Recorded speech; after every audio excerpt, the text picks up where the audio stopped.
with this narrative of what happened during the war, and say the Russian narrative, the Lithuanian narrative, has there been, in your opinion, any shift in anti-Semitic attitudes in countries like Lithuania for the better?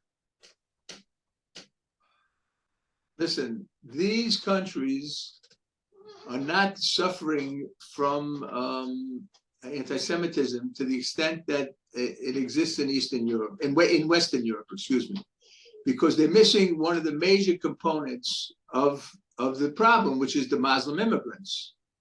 So they refuse to admit these people, and for good reason, I think.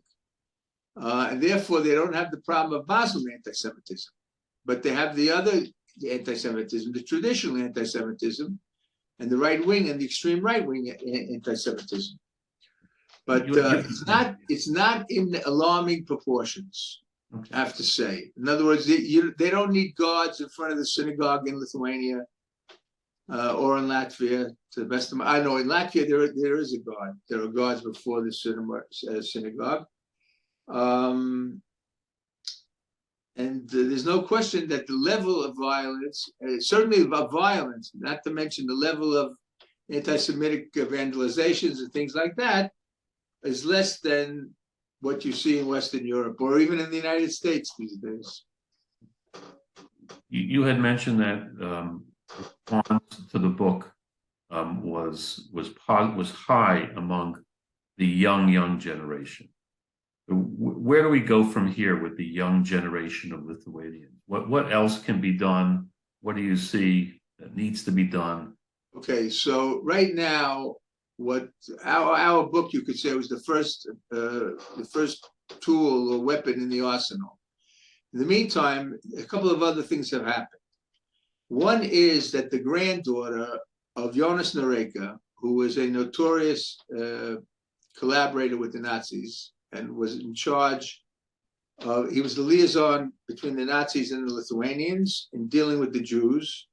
And he was responsible in the area of northwestern Lithuania, which includes, for example, Tel Shai, that's the Lithuanian name of Tels, Žagar, Šiauliai, etc. And many thousands of Jews were murdered under his aegis, so to speak. So his granddaughter was supposed to write his biography. He was murdered by the Soviets. He was executed by the Soviets in 1947. His wife and her daughter escaped to the United States in 1944. They fled Lithuania and arrived in the United States, settled in Marquette Park in Chicago, which is the biggest center of Lithuanians outside of Vilnius, outside of Lithuania. And she grew up, and eventually a daughter was born to the daughter, and she grew up being told that her grandfather, Jonas Noreika, was a great hero, a great Lithuanian hero. She visited Lithuania. They reburied him in a special ceremony. He was given the highest honor and the highest military ranks, etc.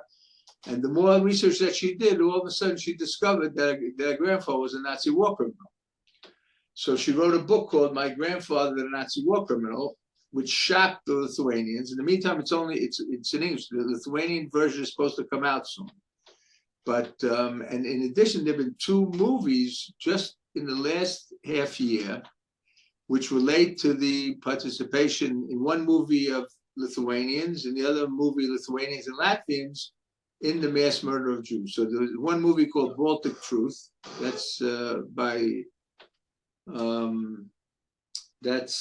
by Eugene Levine. Another movie by Michael Kretschmer from England is J'accuse, I Accuse. And now, Michael Kretschmer's movie is basically about a fellow by the name of Grant Gochin, who has tried numerous times to sue Lithuania to force them to cancel the honors bestowed upon Jonas Noreika, because he lost 100 relatives in the area of northwestern Lithuania.